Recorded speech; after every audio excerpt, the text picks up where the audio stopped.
Yes.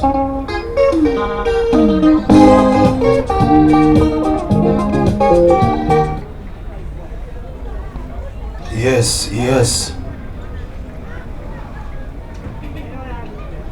Ninaomba mahali ulipo, hebu simama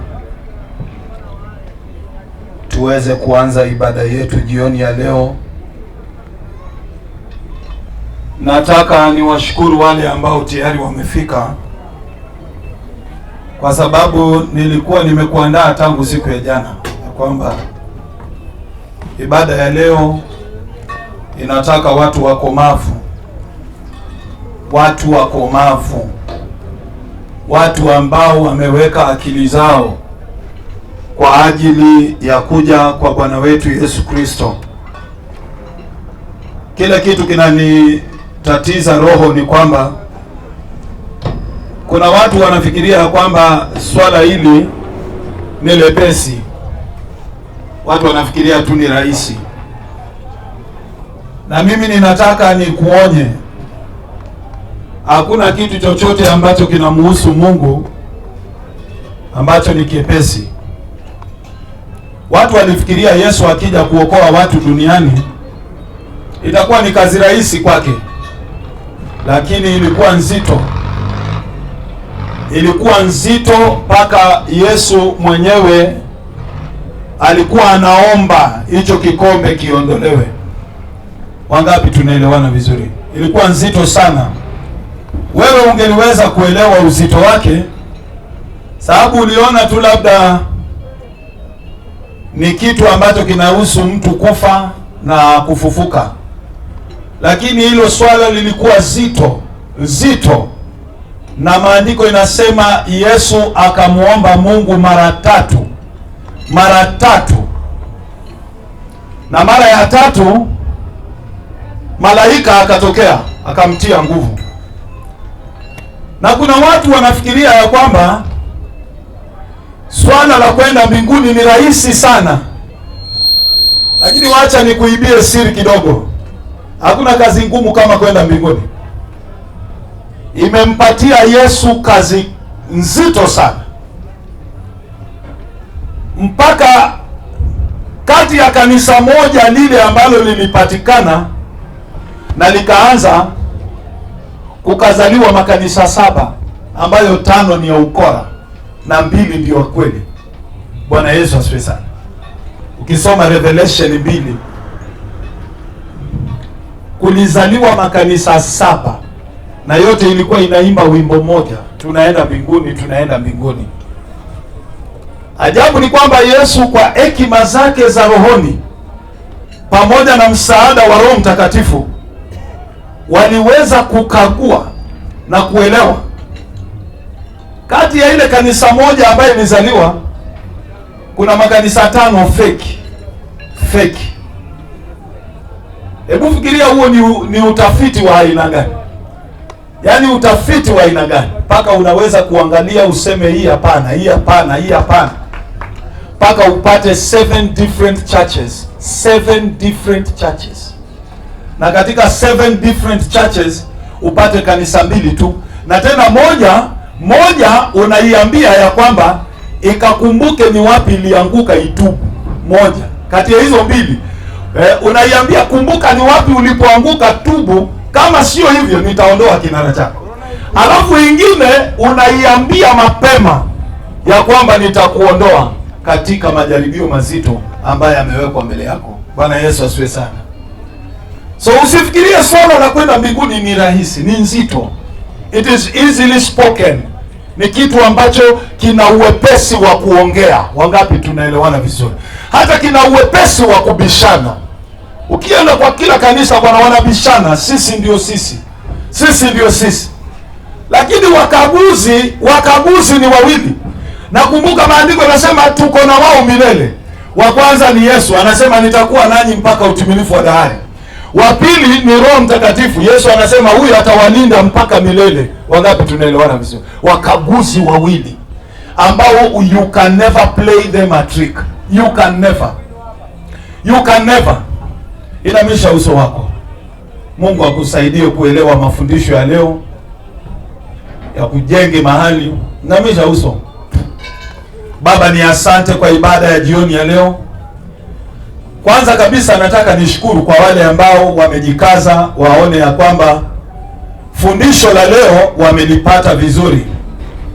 Baba, hakuna jambo ambalo tunamakinika nalo sasa hivi kama swala la kunyakuliwa. Hakuna jambo ambalo tunaliangalia kwa karibu kabisa sasa hivi kama swala la kunyakuliwa. Na tunajua ya kwamba wako wawili peke yake ambao wanaweza kutuandaa katika shughuli hiyo. Yuko Mwana na yuko Roho Mtakatifu. Nataka nishukuru Jehova kwa sababu huyu Roho amefunuliwa kwa wakati kama na huu. Wakati ambapo uongo utazidi, wakati ambapo ukora utazidi, Makristo wengi wa uongo watatokea, manabii wengi wa uongo watatokea. Lakini asante kwa sababu Roho wa kweli, Roho ambaye ndiye kweli, amefunuliwa wakati kama huu. Na Baba, inatuuma ya kwamba kuna wengi hawazingatii swala la kumpokea Roho. Maana yake pasipo Roho hakuna ukweli. Hakuna ukweli. Tunaweza tukabebwa na ukora wowote na mafundisho yoyote, upepo wa aina yoyote unaweza ukatubeba. Tuko hatarini katika kuangamia. Kuna wengi hawachukulii swala la Ukristo maanani. Hawajui ya kwamba Ukristo ndio ina decide their next future. Their next future. Swala la Ukristo. Na yuko mmoja tu anaweza kutulead in the right path mpaka tukapata uhakika wa nafasi ya ufalme ujao. Basi zungumza na sisi jioni ya leo. Tunanyenyekea, tunataka kukusikiliza. Tupe maneno ya ndani ili tukitoka hapa twende tujiandae vilivyo. Tunataka Baba kuwa sehemu katika ufalme wako. Tunajua baada ya kanisa kuondoka hali itakuwa mbaya zaidi. Hilo sio jambo la siri. Kila mmoja anasema hivyo. Waislamu wanasema hivyo, Wakristo wanasema hivyo, Wayahudi wanasema hivyo. Na hata wewe mwenyewe umesema hivyo ndani ya maandiko yako. Ya kwamba baada tu ya uwepo wako kuondoka, mahali popote uwepo wako unaondoka, hali inakuwa mbaya. Uwepo wako ulitoka juu ya Waisraeli, waliumia kweli kweli. Uwepo wako ulitoka pale katika bustani ya Eden. Baba, Adam na Hawa waliteseka. Mahali popote unaondoka, mahali popote. Hata huwa tunaona yule mtu ameokoka, neema yako inapoondoka juu yake na uwepo wako unapoondoka juu yake, maisha yake inakuwa mbovu sana. Baba, tusaidie. Tusaidie tuwe miongoni mwa wale watakaonyakuliwa katika unyakuzi wa kwanza. Kwa jina la Baba na la Mwana na la Roho Mtakatifu, wote tuseme amen. Amen. Situmpa Bwana Yesu makofi mazuri. Alafu chukua nafasi ukae mahali ambapo uko salama. Hakikisha usalama wako unauzingatia Bwana. Usalama wako unauzingatia. Ukiona mtu anataka kujifinya hapo mahali mmekaa vizuri, una uhuru wa kumwambia Bwana, ondoka. Ondoka hapa. Tusijifinye hapa. Bwana Yesu asifiwe sana. Wangapi tunaelewana lugha? Mmekaa vizuri hapo, mmewekeana space. Alafu kuna mtu anataka kujiingiza hapo. Mwambie hapa ukai. Nataka tusome hichi kitabu kizuri cha Watesalonike. Kitabu cha Watesalonike wa kwanza 5. Nataka tukisome vizuri.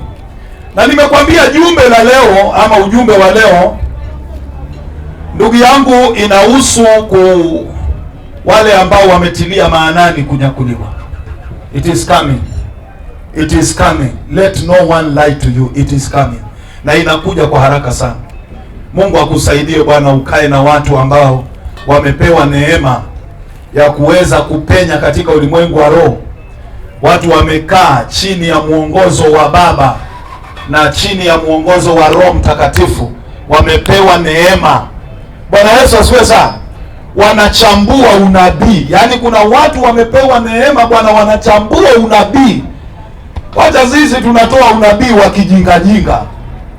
Unabii wa tumbo, unabii wa kazi. Huo ni unabii wa kijinga.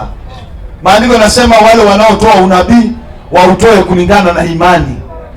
kulingana na let them foresee the faith, let them foresee, waandae kanisa. Shughuli yoyote inayotendeka katika kanisa itendeke katika kulijenga kanisa, kulijenga na kuliandaa kanisa. Situmpatie Bwana Yesu makofi mazuri.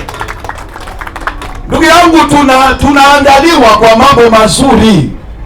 Mungu ana mambo yake tu, na ni wale ambao wana masikio ya kiroho, ambao wamenyenyekea katika njia zake, wanaweza kuelewa mambo yake. Wengi wetu tumebebwa, wachungaji wengi, mimi na wenzangu, tumebebwa na hisia za wanadamu, na tukatoka katika maagizo ya Mungu na tukasema wacha tulenge matakwa ya watu. Bwana Yesu asifiwe sana. Na mimi ninakwambia ndugu yangu, kile tunachohubiri hapa hakiwezi kumpendeza mwanadamu. Mwanadamu sana hapendi kitu ambacho kinamfinyilia. Yaani anasikia mambo ambayo yanalalia upande mmoja na hailalii kwake. Yaani mwanadamu kila wakati anasikia tu kila kitu kinachohubiriwa ni Mungu, Mungu, Mungu, Mungu. Hakuna kitu kinachomhusu. Hawezi kupenda hiyo ripoti. Hawezi kuipenda. Mara nyingi wanadamu hupenda chochote ambacho kinahubiriwa pia wao wahusike. Pia wao wahusike. Lakini kama issue yote inamlenga Mungu, hawezi kupenda. Mimi napenda Waisraeli walifika mahali wakasema sisi tuko tayari kumsikiliza Baba. Tuko tayari kusikiliza message yake. Kama inatuuma, kama inatujeruhi, kama inatujenga, tutaisikiza. Sababu tumeelewa, tukitaka kuelewana na Mungu lazima tumpe kipaumbele. Wangapi tunaelewana vizuri? Si tumpatie Bwana Yesu makofi mazuri. Ndugu yangu, tunakwenda kuishi na Mungu. Tena tunakwenda kukaa makao yake. Na maandiko yanasema wale wote ambao ni watiifu katika maagizo yake, hao ndio watakaa na yeye. Na kuna Wakristo wengi hata hatujajifunza kumtii Mungu, wala mambo yake hayatupendezi. Hatujafika viwango vile ambavyo yeye anaona tunastahili kuishi pamoja na yeye. Tulisoma kwenye kitabu cha Injili ya Luka 20 mstari wa 34. Wale watakaoonekana wanastahili kuishi pamoja na Baba, wale watakaoonekana wanastahili. Bwana Yesu asifiwe sana. Jana usiku Mungu alikuwa ananiambia kitu kwenye kitabu cha Injili ya Luka 6 mstari wa 39. Anasema, kwa nini mnaniita Bwana Bwana na hamtaki kufanya mapenzi yangu? Wangapi wanakubaliana na mimi ya kwamba hiyo statement inamaanisha kukinai mtu? Wangapi wanakubaliana na mimi? Kwa nini unaniita Bwana Bwana na hutaki kufanya mapenzi yangu? Maana yake Mungu hata amechoka na wewe. Amechoka, amekinai wewe. Wangapi tunaelewana vizuri? Kwa nini mnaniita Bwana Bwana na hamtaki kufanya mapenzi? Maana yake hiyo statement inaashiria ya kwamba amechoka. Stop calling the name of God in vain. Kama kweli tunaliita jina la Mungu, let us be serious with God. Na ninaongea wazi kwa wale watu ambao, nisikilize, ujumbe huu haukufai wewe kama hautaki kuingia mbinguni. Haukufai kabisa. Sikiliza vile unasema. Wakolosai wa kwanza, asamani wa Thessalonike wa kwanza 5 anzia mstari wa kwanza. Anasema, basi ndugu, kwa habari ya nyakati na majira hatuna haja ya kuwaandikia. Yaani alimaanisha nini?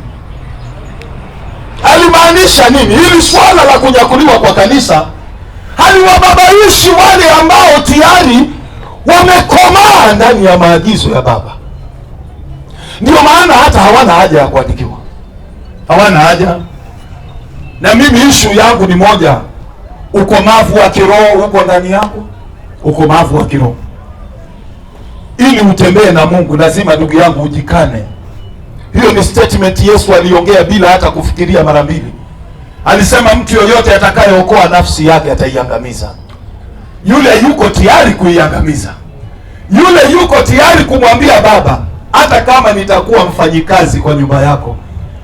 Whoever is ready to be belittled by the calling of God. Wangapi waliuliwa, wangapi waliteseka, wangapi walijaribiwa mpaka kwa matumbo ya simba. Matundu ya simba wakatupwa huko. Bwana Yesu asifiwe sana. Watu ambao walijionyesha kabisa ya kwamba nafsi zetu mbele zako Baba, we are ready to sacrifice them. We are ready to sacrifice them for you. Tuko tayari tutupwe ndani ya moto for you. We are ready to kill. Hallelujah. Hallelujah. It is very pitiful. Ni kitu cha kuumiza kwa wale ambao wanaendaga kanisani kwa swala la kufarijiwa. Wewe unaenda tu ufarijiwe. Ndugu yangu, I'm sorry for you. Yesu afikirii tu yule anayekwenda kufarijiwa. Jesus wants warriors. Warriors. Wangapi wananielewa lugha? Pole, ninakukwaza. Ndio maana nilikuwa laki jana. Nilikwambia usije kama we ni mtu wa unakaa kimandazi mandazi. Bwana Yesu asifiwe sana. Yesu anataka warriors. Warriors. Ndugu yangu, inamtaka mtu mjasiri. Akipokonywa kanzu apeane koti. Inataka mtu mjasiri. Huyo sio mtu mandazi mandazi. Inataka mtu mjasiri. Akiambiwa atembee kilomita 1 yeye anaenda 2. Inataka mtu mjasiri. Akipigwa shavu huku anapeana lengine. A very courageous man. Unaenda kanisani tukupe maziwa, tukupe supu unywe. Tumpatie Bwana Yesu makofi. Tumpe Yesu makofi. Haleluya. Bwana Yesu asifiwe sana. Kuhusu swala la kwenda mbinguni Bwana, hata tusiambiane. Haina haja tuandikie waraka. Kwa nini? Kwa nini alisema hivyo? Kwa sababu alielewa pia yuko yule ambaye amechukua nafasi ya kutuandaa, naye ni Roho Mtakatifu. Tumpigie Bwana Yesu makofi mazuri. Tumuongeze Bwana Yesu makofi mazuri. Alijua hii kitu hata haina haja tuandikie, kwa sababu yuko yule in charge of that mission. He was called purposely for that mission. Hallelujah. Hallelujah. Hata tusipoandika he will speak. Hata tusipoandika hiyo waraka he will speak to you. Hata tusipowaandikia he will prepare you. He will talk to you. Bwana Yesu asifiwe sana. Wangapi tunaelewana lugha? Wangapi tunaelewana language hapo? Na pointi ya 3 ilikuwa isiandikwe, kwa sababu kuna wale wajinga ambao wanampenda Yesu kwa mdomo tu, lakini they are not prepared for that day. That was a secret not to be revealed to anyone. Siku ya kuja kwa Yesu na kuja kuwa watu, it has nothing to do with this one. It has everything to do with those people who are prepared. Wangapi tunaelewana vizuri? Sisi tumpatie Bwana Yesu makofi. Ndio maana hiyo siku hata haiwezi kutangazwa. It is not for the world. It is only for the chosen people. For the chosen. Kuna jamaa yangu alikuwa anafanya kazi treasury, rafiki yangu sana, lakini tumempoteza, ni marehemu. Na alikuwa ananiambia, bwana, japo sisi wote tunafanyaga kazi treasury, wakati kunatokea opportunity za kufanya kazi kule nje, hata hatuambiwi ni wakina nani wanaenda, ni simu tu utapokea ujumbe. Wangapi tunaelewana vizuri? Ni ujumbe tu, ni ujumbe. Kwa sababu tukilipuka hii wazi kutatokea mabishano. Kuna ukabila, kuna kupendeleana, huyu aliongana, na hiyo kitu hatutaki iingie kwa ofisi za serikali. Maana yake wewe ukiona ujumbe, wewe jipange, mkutane mahali fulani. Situmpatie Bwana Yesu makofi. Swala la kwenda mbinguni, ndugu yangu, linawahusu watu ambao wamejitoa kwa Mungu. God is a God of just. Anajua kuna watu ambao kweli wamejitoa. Kuna watu wamejitoa. Kuna watu wanakesha milimani kwa ajili ya ufalme wa mbinguni. Hawaambii Mungu kitu kingine. Maandiko inasema kama kuna mtu alilia ili aweze kufufuliwa na Baba, ni Yesu Kristo wa kwanza. Maandiko inasema alidevote maisha yake yote akililia Mungu usiku na mchana, asiwache roho yake kule mautini. Alidevote for that day. Wengi wetu tunaona ni mchezo. We don't take it even serious. But Jesus devoted himself.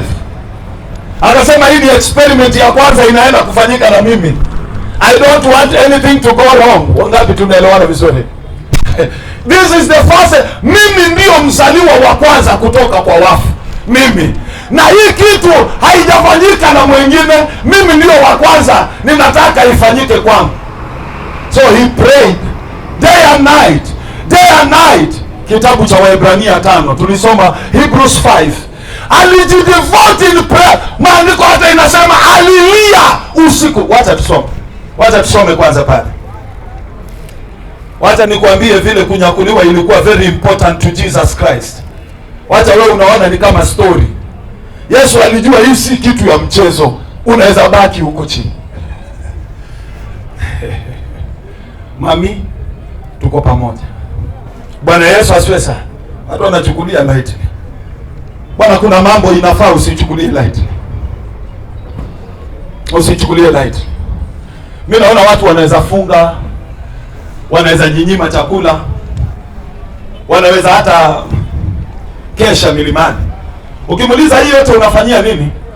Bwana, nataka nipite interview ya kazi. Interview. Na kunyakuliwa, unajua hiyo ni kama bado. Wacha tuzingatie yale ya muhimu. Wacha tuzingatie yale ya muhimu. Kweli unaweza ukapata mwanaume bwana anaomba, hata anatuma ujumbe makanisani, bwana ombeeni mke wangu, yuko ICU, yuko theater, unaona? Na si vibaya, lakini kile ninachosema ni kwamba ile devotion unayotoa kwa kitu ambacho kinakuhusu. Haleluya. Kitu ambacho kinakuhusu, mke wako, mtoto wako.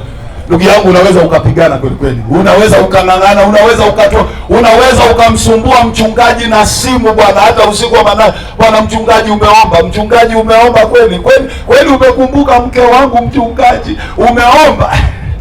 Lakini hakuna mtu anasema bwana mchungaji, hii firimbi inaweza lia hata leo.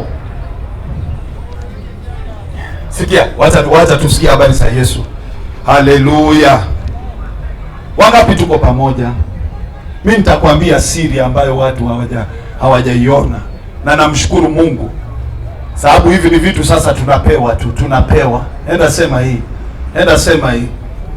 Haleluya. Sikiliza hapa. Kitabu cha Waebrania 5 mstari wa 7. Waebrania 5 mstari wa 7. Katika siku za maisha ya Yesu hapa duniani alimtolea maombi na dua pamoja na kulia sana na machozi yeye awezaye kumwokoa na mauti, naye Mungu akamsikia kwa sababu ya kutii kwake kwa unyenyekevu. Aliomba yule anaweza kumwokoa na mauti asimwache pale chini. Alilia, na inasema kwa siku zake zote. That was the first thing Yesu aliweka kwa akili. Kumbuka kifo cha Yesu alitabiri mara tatu. Maandiko inasema kwa hizi vitabu zote za the gospel, soma the gospel of Matthew, soma the gospel of Marko, soma the gospel of Luke and John. Maandiko inasema alipoanza huduma akiwa 30 years old, wakati alipokaa na wanafunzi wake, mara 3 aliongelelea kuhusu kifo chake. Maana yake inaonyesha ya kwamba aliwaza sana swala la kufufuliwa. Hiyo ndio agenda yako wewe umeokoka? Is it your agenda? Is it really your agenda? Kama vile ilivyokuwa agenda ya Yesu.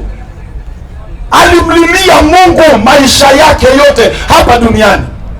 Alimtolea maombi, dua pamoja na sala na machozi yeye awezaye kumwokoa na mauti.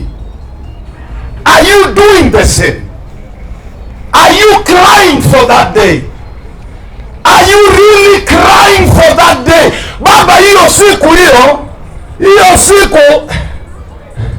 usiniwache mkaburini tafadhali, sababu inaweza ikanipata nimezikwa. Bwana Yesu asifiwe sana. Nobody knows his tomorrow. Hakuna mtu anajua kesho yake. Hakuna mtu anajua next year itakuwaje. Bwana Yesu asifiwe sana. na vile tunasikia tu namba za corona zinaendelea. Ndugu yangu, usiseme umepona, inaweza kufieka hata kuniangalia vibaya. Kwani wewe ni bora kuliko wale wamekufa? Wewe una nini? Wewe ndio usikufe. Pastor, si unafaa utuombee tusishikwe na corona? Kwani mimi ndio niliileta? Yule aliyeileta alijua sababu zake, alijua nini mwanzo. Yeye ndio anawajali kuliko mimi, si aliwafia msalabani? Mungu hawezi kuona kitu kinafieka wanadamu, watu wake, project yake, sura yake, na anyamaze mbinguni kama sio yeye alichangia. Wangapi tunaelewa? God cannot just let people die like that. Kama yeye hakuhusika, ndugu yangu, hiyo kitu ingekuwa imeshapigiliwa mbali sana. Hiyo ugonjwa ingekuwa imezimwa mara hiyo. Lakini kwa sababu he has a hand in it, azema wacha wafagiliwe. Mwenye masikio afanye nini?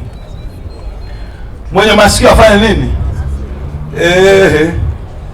Unajua saa nyingine ninaongeaga, ninaona mmekaa kiuzuni, nashindwa, sijui ni nyamaze, sijui ni wafukuze muende. Haleluya. Ndugu yangu, swala la kunyakuliwa, it is not a joke. It was not a joke to Christ, it should not be a joke to you. Haleluya, haleluya, haleluya. Bwana Yesu asifiwe. Situmpatie huyu Yesu makofi. Mstari wa 8 inasema, ingawa alikuwa mwana, alijifunza utii kutokana na mateso aliyoyapata.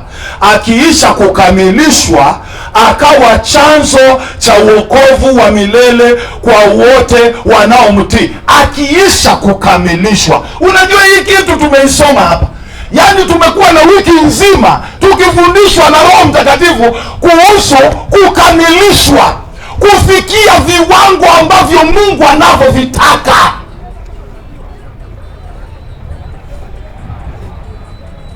Na yeye, maandiko yanasema alipokamilishwa, basi akawa chanzo cha wokovu wetu.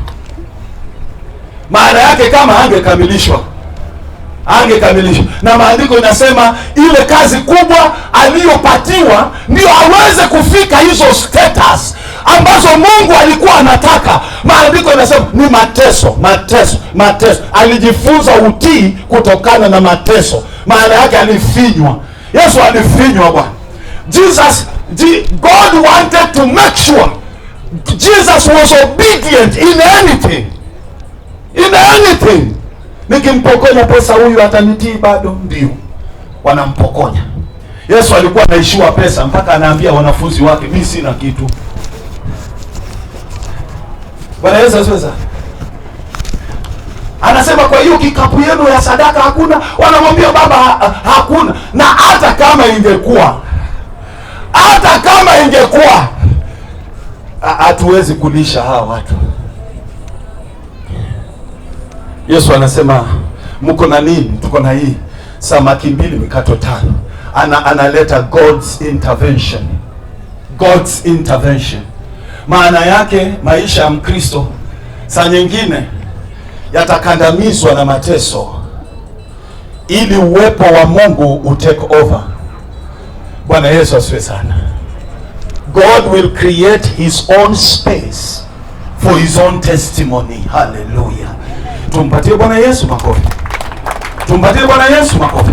God will create his own space for his own testimony. Because ni yeye anayekuandaa. Paulo alisema, je, udongo una haki gani juu ya mfinyanzi? Haleluya. Je, mfinyanzi hana haki juu ya udongo? It is not the other way around. Ni mfinyanzi ako na haki juu ya udongo, sio udongo uko na haki juu ya mfinyanzi. No way. Bwana Yesu asifiwe sana.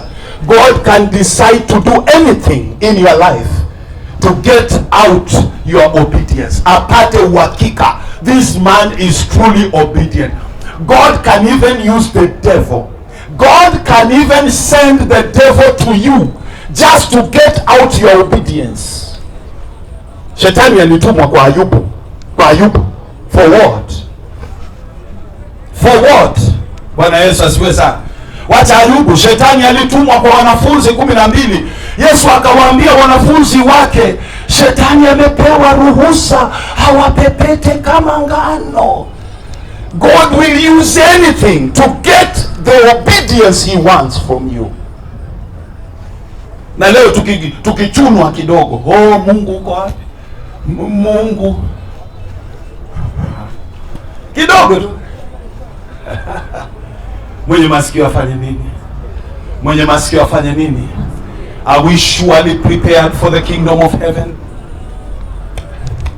Je, tumefika level ya God satisfactory? Mungu akikuangalia anasema I'm satisfied with him. I'm satisfied with him. I'm satisfied. Akiangalia Lois anasema I'm satisfied with him.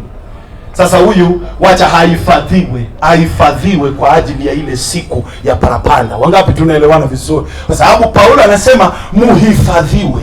Maana yake mumepita the test of God. Mumepita each and mumefika the satisfactory level ya Mungu. Ile mambo Mungu anataka kwenu, anasema imetosha. Wahifadhiwe hadi siku ya kuja kwa Bwana wetu Yesu Kristo. Wengi tunachukua swala la kunyakuliwa. Na ndugu yangu imekaribia.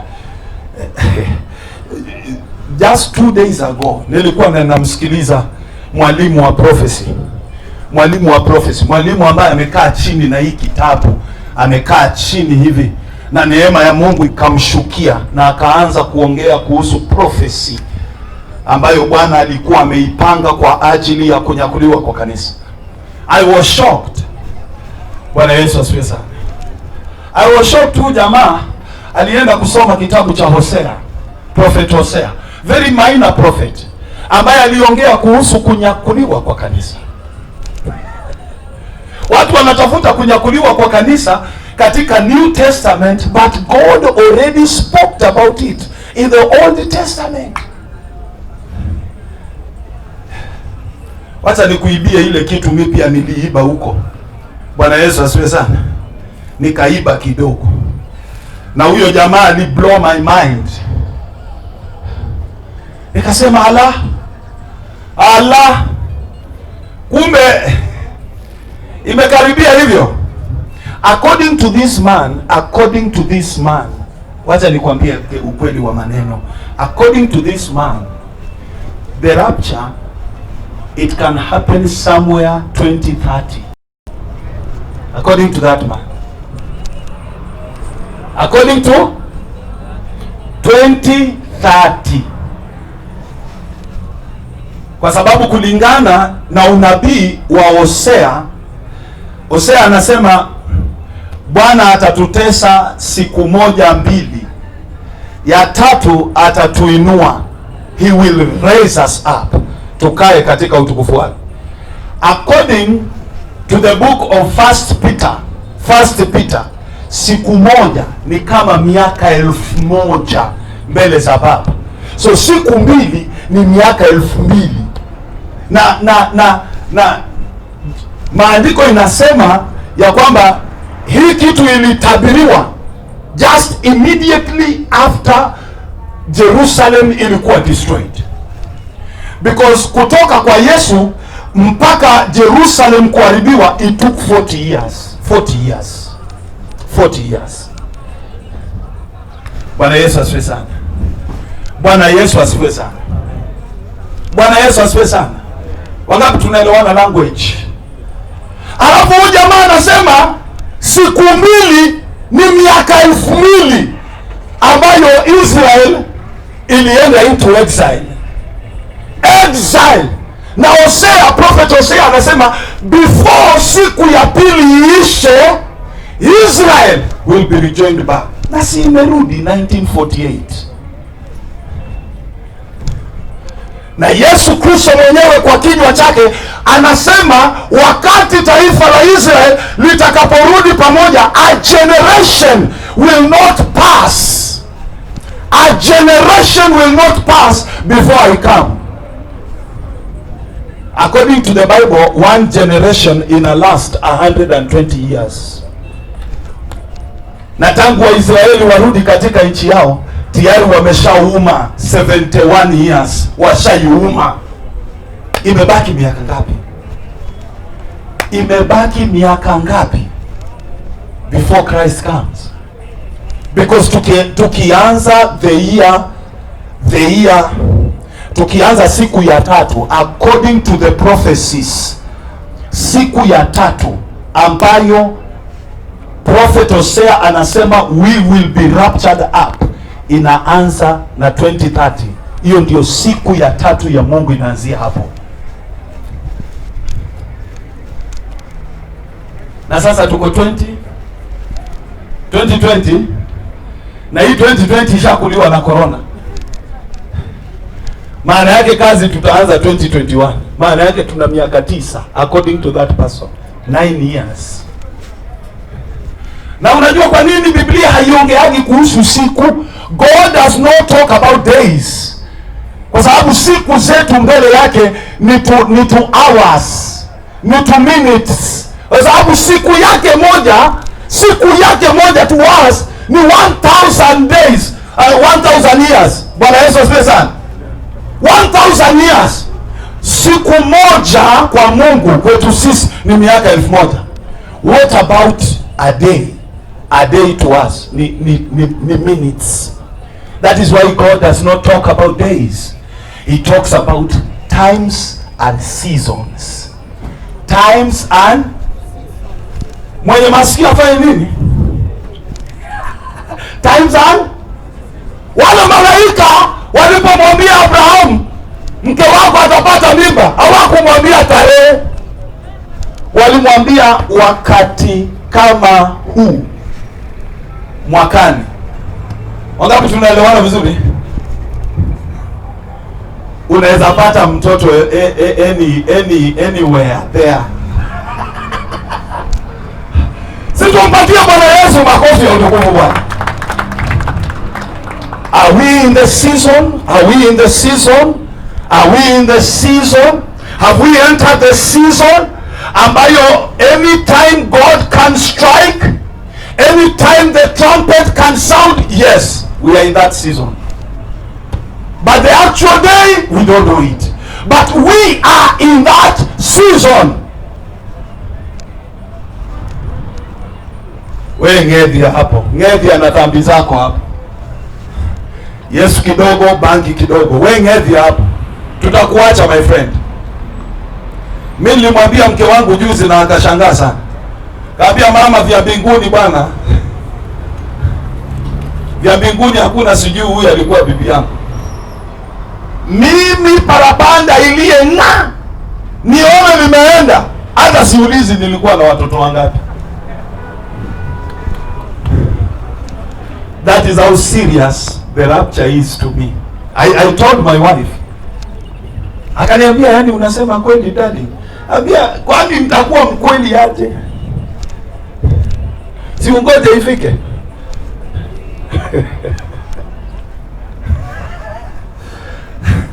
Hiyo usiku yote hatukuongea.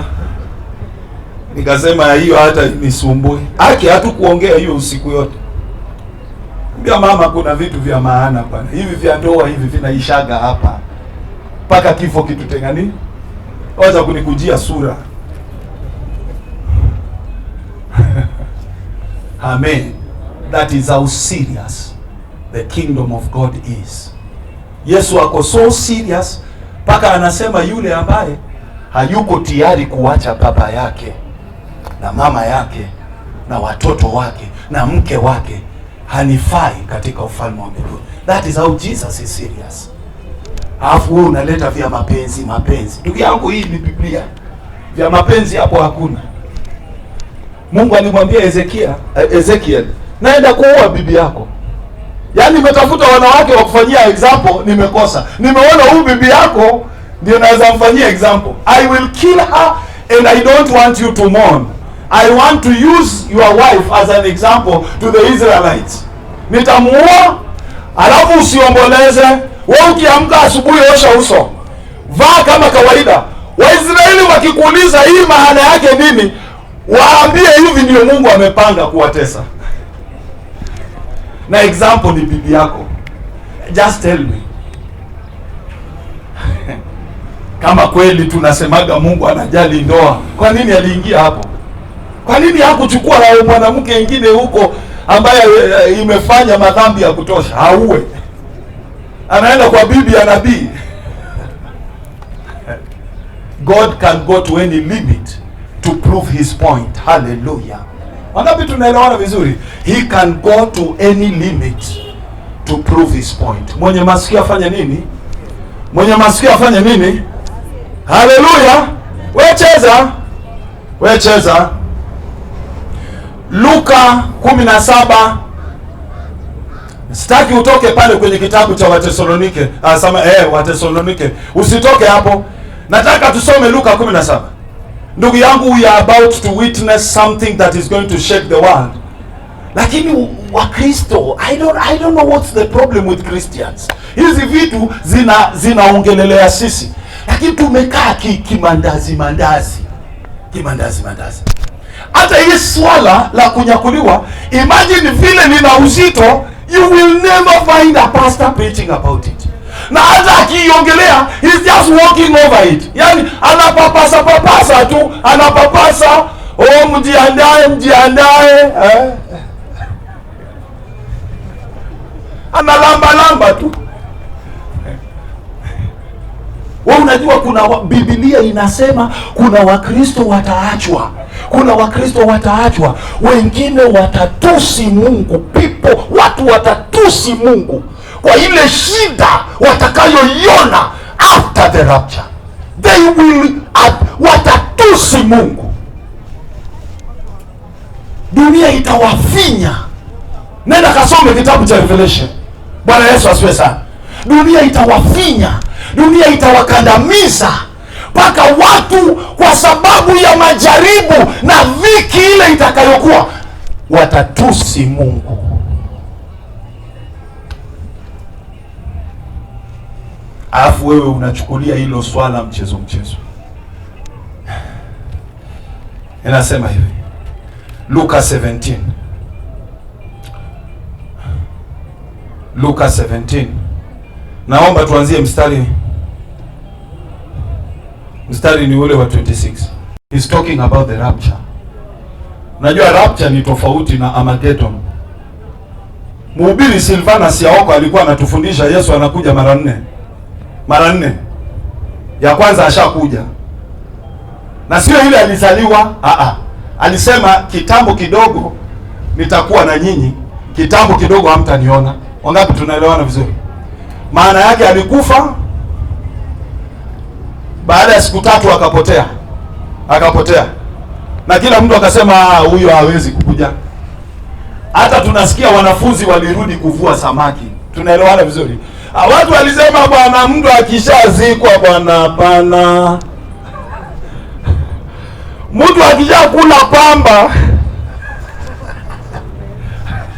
huyo ameenda. Yesu walimvika sanda. Maandiko yanasema Simeon wa Arimathai alimnunulia sanda. Dawa zile za maiti zikawekwa. Tunaelewana? Na unajua hizo ni sumu bwana, ni sumu. Hiyo ukikula hakuna cha nini. Kama hii kifo haikukuua, hii dawa itakuua. Yaani tuseme kama huko umekufa vizuri. Yaani ulikuwa tu ni kama umezirai. Hapo sasa watu wakaharakisha kukuzika. Lakini ile dawa ikiwekwa unakufa sasa. Sasa hapo ndio unakufa. Wakaweka hiyo dawa. Watu wakaenda shughuli zao. Anasema bwana, hiyo imeisha. Wamama. Siku ya 3 sasa. Wamama. Wazee walikuwa washapuuza hiyo. Wamama wakaenda. Wamama sasa ndio wakaleta story. Bwana, tumetembea kule kaburini, kwenda kumwangalia bwana, hayuko. Hapo ndio akili za kila mtu zikainuka.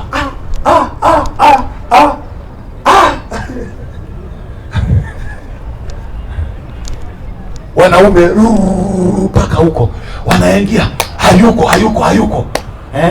Sasa ushuhuda hata wanaume wakaiba, ulikuwa ni ushuhuda wa wamama wakauiba, sasa ni wao. Yesu hayuko, Bwana Yesu amefufuka. Mpaka wamama wakaambia nyamazeni, sasa sisi ndio tunaongea.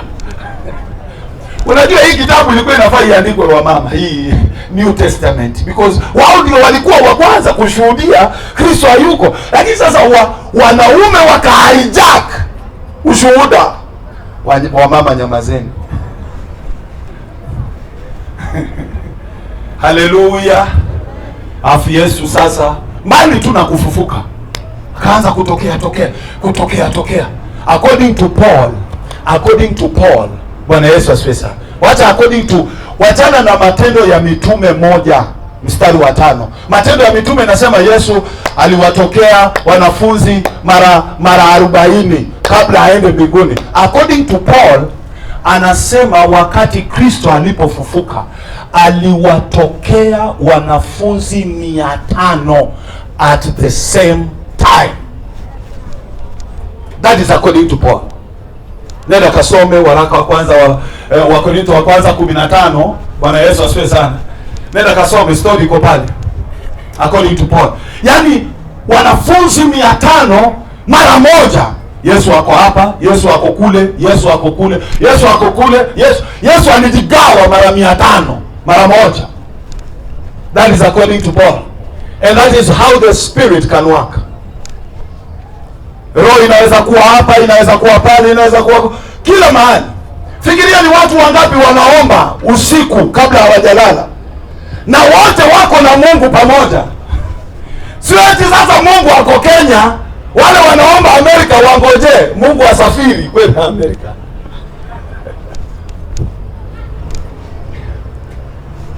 Haleluya. Haleluya. Bwana Yesu asifiwe sana. Vya rohoni hivi ni vitu vya rohoni. Luka 17 mstari wa 26. Kama ilivyokuwa siku za Nuhu, ndivyo itakavyokuwa katika siku za mwana wa Adamu. Wakati huo wa Nuhu watu walikuwa wakila, wakinywa, wakioa, bla bla bla. Bwana Yesu asifiwe sana. Gharika ikaja ikawaangamiza wote. Ndivyo ilivyokuwa katika siku ya Lutu. Watu walikuwa wakinywa, wakila, wakinunua na kuuza, wakilima na kujenga. Lakini siku ile Lutu alipoondoka, Sodoma na Gomora alipoondoka, Bwana Yesu asifiwe. Si eti ile moto ilishuka ghafla ikamchoma bahati mbaya. Mbingu ilingoja mpaka wangapi tunaelewana lugha? Si tumpatie Bwana Yesu. Mungu atangoja mpaka kanisa linyakuliwe. Mungu atangoja kama ilivyokuwa wakati wa Nuhu. Hivi wakati Mungu alipokuwa anapanga kwenda kuangamiza Sodoma na Gomora, alikuwa amewapangaje wateule? Alikuwa amewapangaje? Nataka nikuambie vile incident ya rapture itakuwa. God was not just driven with anger. He was not just driven with anger. Huyu Mungu alikuwa amejipanga vizuri. Akasema watakatifu wana sehemu yao, na wenye dhambi nitadili na wao. And God was so great and faithful to a point, alipotoka kwa nyumba ya Abraham, maandiko ilisema siwezi kumficha mtumishi wangu Ibrahim kile naenda kufanya. Maana yake when that day comes, God will never hide it to the saints. He will never.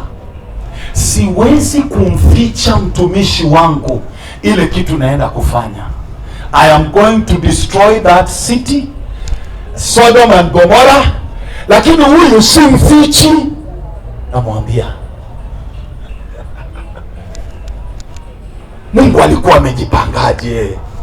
Unajua wahubiri wengi tukihubiri kuhusu kunyakuliwa tunapendaga kusema, unajua hata siku ile ya gharika ilipokuwa inakaribia, Mungu alikuja ghafla.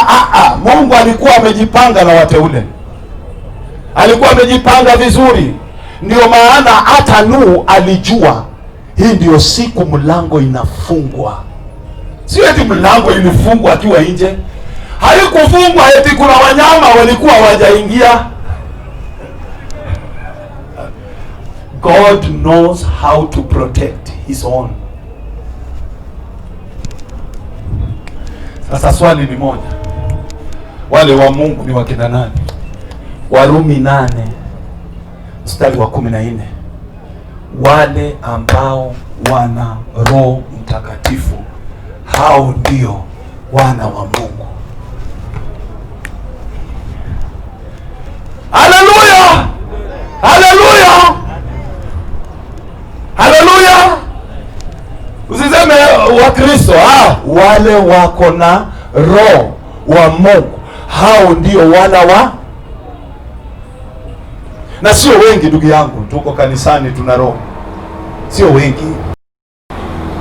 Ninakwambia kama kila mtu ambaye ana claim ako na roho angekuwa kanisani, zile ishara na miujiza ungeona ndani ya hiyo kanisa, ndugu yangu, ungetetemeka.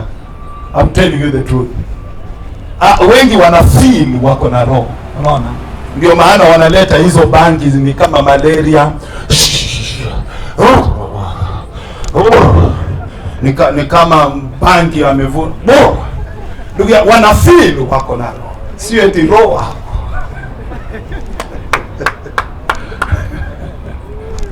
Sicheze bwana. Mtu mmoja hivi awe na roho kikweli hapa.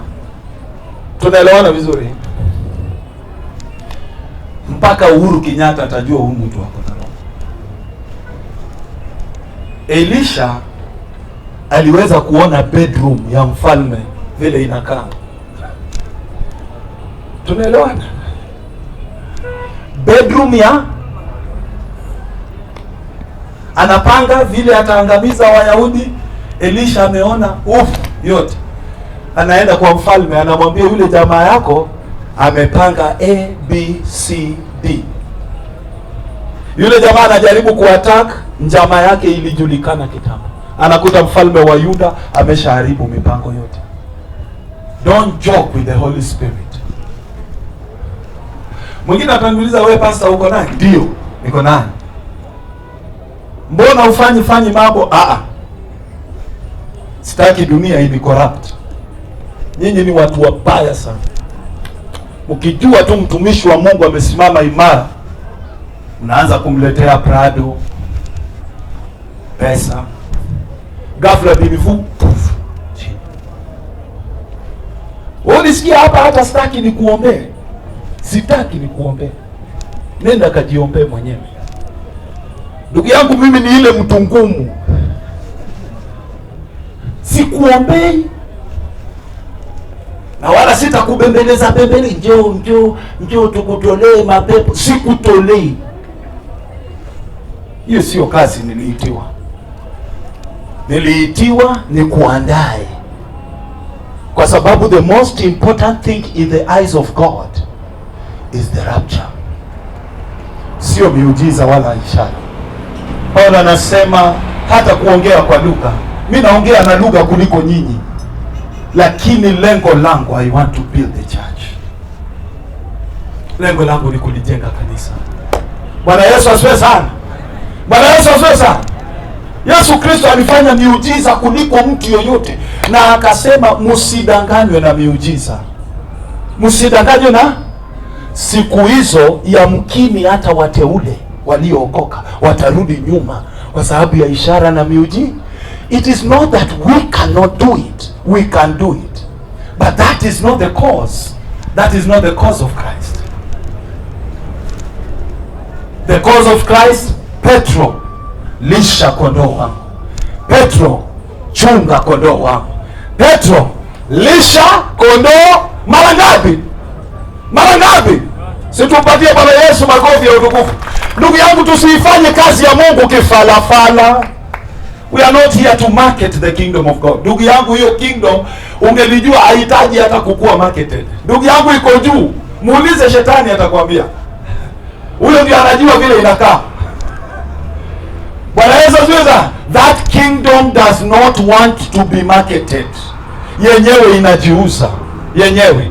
That is why tangu wakati wa Yohana, the kingdom of God suffered violence. Kila mtu anang'ang'ania kuingia, kila mtu. Na maandiko yanasema ni wenye nguvu tu wanaingia, wenye nguvu, the strong, the strong. How well are you prepared? Maandiko inasema hata Lutu hakujua kuna watu wanakuja kuangamiza Sodoma na Gomora. Wacha nikwambie, hata Lutu hakujua. Maandiko inasema alikuwa tu amekaa nje ya mlango, akaona hawa wageni sio wa hapa. Watu wa Sodoma na Gomora tunawajua. Bwana Yesu asifiwe sana. Hawa watoke hapa. Ni kama sasa hivi ukienda Dar es Salaam, wale wenyeji wanajua wazi huu si wa hapa, huyu akai kihuku. Nilisikia wakati watu walienda kupigania ile kiti ya Kibira,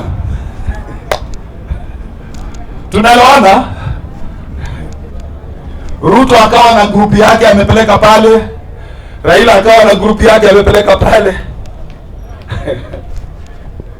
Sasa ulikuwa ukishuka stage tu unaenda kupiga kura, wanakuambia hebu tuangalie viatu,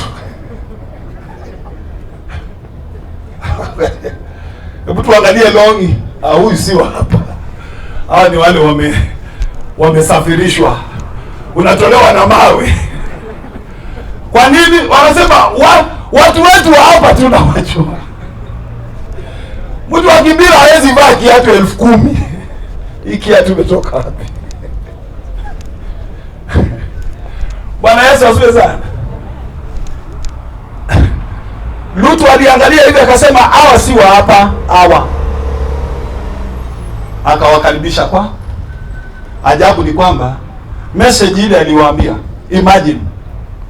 In fact hata walichukua time. It was the season to destroy that city, but they took time. Enda kaambie wasichana wako kama kuna maboyfriend walikuwa wanapanga kuwaoa wakuje. Endeni mkaambie marafiki hii nchi inaangamizwa leo, kama watakuja au wakuje. Imagine, God took time. He took time. Wangapi tunaelewana vizuri? He took time. Na maandiko inasema alingoja mpaka wameondoka. In fact, maandiko inasema hata kuna malaika alisema, hebu kimbieni mpaka ile milima ya Tiro na Sidoni. Wakasema kwa huko ni mbali, huko hatutaweza. Haya, jaribuni basi mufike mbali kidogo. God took time. He took time. Lakini pumbavu waliona hii ni mchezo. Kama vile kuna watu wengi leo wanaangalia tu, wanasema ile kitu huu pasa anahubiri hapo ni njaa inamsumbua. Wewe ngoja tukuache hapa. Unafikiria sisi ndio tutakuwa wa kwanza wa kulia? Ndugu yangu, kuna watu walilia. Waisraeli walilia kama watoto walipowekwa kwa mikono ya Hitler. Walilia kama watoto, walilia, walipangwa kama magunia kwa death camps, Sel moja waliambiwa mkitaka kulala vizuri pandianeni. Asubuhi wakiamka wale wawili wa chini wamekufa, wanaenda kuzikwa. Walilia. And the world was silent. The world was silent. And they died. Ndugu yangu, sisi tuko exceptional na nini? Tuko exceptional na nini kuliko Waisraeli? Na maandiko inasema siku waliporudi kwa nchi yao waliona kama ndoto, hawakuamini. Waliona kama ndoto. Na hiyo siku ilipofika walirudi. Mataifa yote ya Kipalestina, ya Waarabu walifikiria ni mchezo, lakini Mungu aliwahakikishia. Na udogo wao walipigana na mataifa 6 na waliyaweka yote chini. Na udogo wao, the 6th Day War 1946, na udogo wao mpaka hiyo Misri hiyo ndio ilikuwa ya kwanza ya kusign peace treaty. Na tangu wakati huo vita ingine ikakuja, wanasema tuwapige kabla hawajaongezeka, tuwapige mpaka leo majirani zao wamejaribu the strength of the Israelites, wakifikiria ni nguvu ya misuli yao na mishipa yao. Sio nguvu ya misuli na mishipa ya Waisraeli. It is the word of God that must come to pass. Hallelujah. Tumpatie Bwana Yesu makofi ya utukufu. It is the word of God that must come to pass. Na ninakwambia rapture will come to pass. Rapture will come to pass. It will come to pass. Umejiandaaje?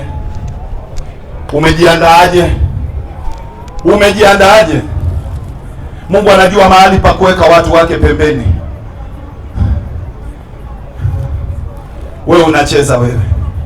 Na raundi hii amesema mimi nitaweka watu wangu, sio kikabila. Sitawaangalia kikabila, kwa sababu nilipolinda ile group ya kwanza nikaiweka kwa safina, ilikuwa ni uzao wa familia moja. Ilikuwa Nuhu, bibi yake, vijana 3 na bibi zao. Hiyo ni ukoo moja. Mungu anasema this time round sitaangalia hivyo. Ninaangalia wale wenye alama ya Roho Mtakatifu. Nimetuma huko Roho wangu. He knows what to do. Nisikilizeni ndugu yangu. Nyinyi watu ambao mnaendaga kanisani technically, hamutafuti matakwa ya Mungu once you are in charge. Matakwa yenu ndio ina play center stage. Na Mungu ametuambia kila kitu vile anavyotaka. Mtakaswe kwa damu ya Yesu Kristo. Hiyo ndio element ya kwanza ambayo inakupangusa laana yote ambayo Mungu aliongea in the Garden of Eden. Watu wengi ambao hawajaokoka hawajui wanaishi katika curse. The curse that God spoke upon Adam and Eve. Tukazaliwa ndani ya hiyo laana. It is only the blood of Jesus iliyotutoa. Yani the blood of Jesus is so powerful that it can break even the curse of God himself. The blood of Jesus. Very powerful. Hakukuwa na kitu ingine ingeondoa hiyo laana ambayo Mungu aliongea juu ya nchi, juu ya wanyama, juu ya Adam, juu ya bibi yake, juu ya uzao wao, isipokuwa ni damu ya Yesu Kristo. Very powerful. Tumpatie Kristo makofi mazuri. Very powerful. Very powerful. Na mtu ambaye hajamkubali Yesu Kristo, ndugu yangu, hujaondoka kwa laana ya Mungu. Hujaondoka. Mtu yeyote hajampokea Yesu Kristo hajaondoka kwa maneno Mungu aliongea na hasira. Kwa sababu wewe umekula ile tunda nilikukataza. Kwa sababu wewe, unajua hiyo maneno haikuongelewa mchezo. It was out of God's anger. Sababu wewe mwanamke, wewe ulisikiza nyoka, wewe Alkasio. Haleluya. Mwenye masikio afanye nini? Mwenye masikio afanye nini? Ngoja niangalie wewe. Najua mnanikulia njaro hapa na masaa yangu inaenda. Simama kwa miguu yako. Tutaendelea hata kesho, ni siku.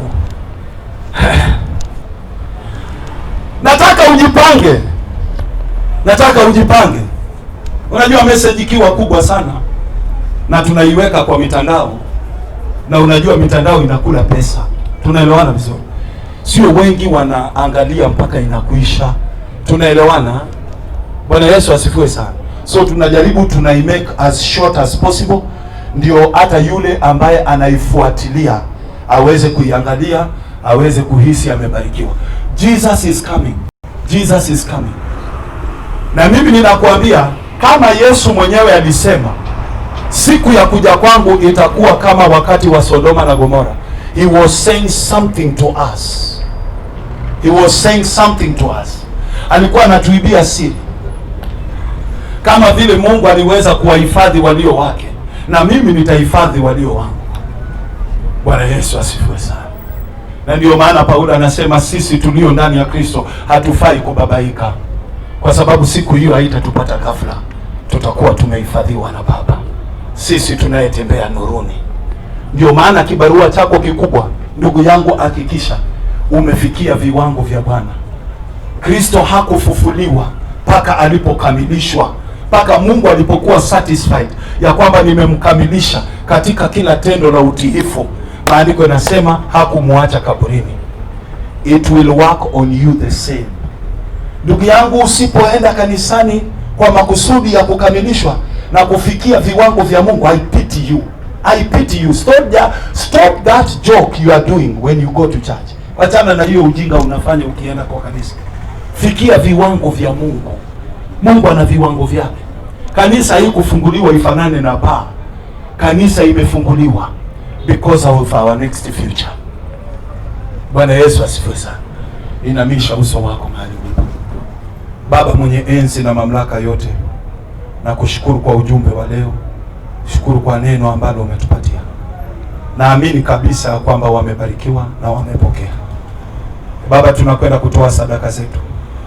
Hizi sadaka ambazo tunakwenda kutoa, Baba, tunaziweka mikononi mwako. Tunaomba hata Roho wako atusukume ni kwa sadaka gani tutatoa.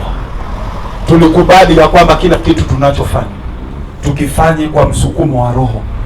Tunataka the presence of God ituongoze kwa kila njia, kwa matakwa yetu. Basi uinuliwe na utukuzwe na ubarikiwe daima, kwa jina la Baba na la Mwana na la Roho Mtakatifu. Wote tuseme amen.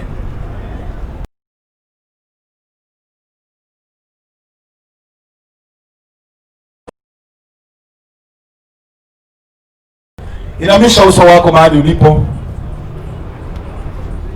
Inua mkono wako, nitamke jambo. Baba, ninakushukuru kwa hiyo mikono imeinuliwa. Pia nataka niseme asante kwa hizi bahasha ambazo zinakwenda kuchukuliwa. Baba, ninaomba umetuongelesha mambo mazito na ya kweli, sio mambo ya uongo, ni ya kweli. Unakuja. Mara nyingi uliwaambia Waisraeli, hii hekalu itabomolewa, hii nchi yenu itabomolewa. Waliona mchezo. Lakini hii mara ya mwisho ulipowatoa kwa nchi yao, miaka 2000 walikaa nje. Miaka 2000. Na ni kwa sababu ulisema nitampiga mchungaji na kondoo watatawanyika. Maana yake baada ya Yesu kufa hivi, taifa la Israeli lilitawanyika duniani kote. Baada ya Yesu kufa, it only took 40 years ili hiyo andiko itimie. Na the sheep was scattered in the whole world. Paka juzi tu 1948 ndio umewarudisha. Na leo umeanza wimbo mwingine, Jehova. Kanisa litachukuliwa, kanisa litanyakuliwa, kanisa litachukuliwa. Umeanza wimbo mwingine. Si mbali tangu Waisraeli warudi kwa nchi yao. Lakini Baba, kama vile tu ndugu zetu walipuuza, Wakristo wengi tunapuuza. Tena hata tunadhihaki. Laiti leo watu wangetoka hapa waende kwa Wayahudi, waambiwe tu kidogo jinsi maneno ya Mungu ni kweli na amina, watu wangejua kile kitu tunasema. Laiti wangekaa tu na Wayahudi kando, waulize hivi maneno ya Mungu ni kweli, wangesikia maneno. Na leo sisi ndio tunaimbiwa. Na wakati wetu si mbali. Na tuko katika hiyo season. Mungu hawezi kutegemea siku zetu. Siku zetu mbele yake ni vitu kidogo sana. Ni dakika chache sana. Na Baba, ninashukuru kwa wale ambao watatilia maanani swala la kunyakuliwa. Let that day of rapture be important to us the way it was important to Jesus Christ. It was so important to Jesus Christ. Paka miaka yake yote aliyokaa hapa duniani, he did not focus on richness and wealth and the things of the world. Hakufocus. Maandiko inasema sala yake, dua yake, maombi yake, machozi yake yalimlilia Baba asiwachwe pale chini. Let that day be important to us. In the name of the Father and the Son and the Holy Spirit. Wote tuseme amen. Wote tuseme nini? Situmpatie Bwana Yesu makofi. Tumongeze tena makofi matamu. May the grace of our Lord Jesus Christ and the love of God and the fellowship of the Holy Spirit be with us now and forevermore. Amen. Mwangalie jirani yako, mwambie shalom. Kesho pia ni siku. Nenda kayasome hayo maandiko vizuri. Kayarudie. Na wewe pia ujihoji, ujiulize uko wapi. God bless you.